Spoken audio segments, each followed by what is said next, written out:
This is Raised Bed Planner. It helps you design raised beds the square foot gardening way, entirely offline. Here's how it works.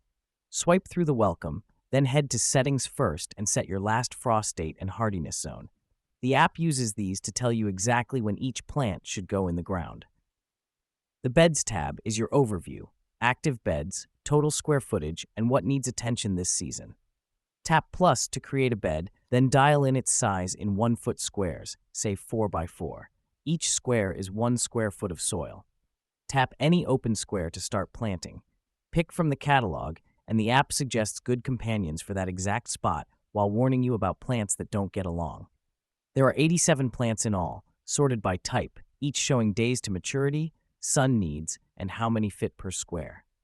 Open any plant to see its spacing and a planting window calculated from your frost date.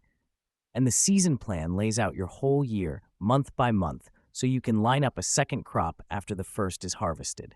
A one-time purchase, fully offline, and yours every spring. Raised Bed Planner is on the App Store.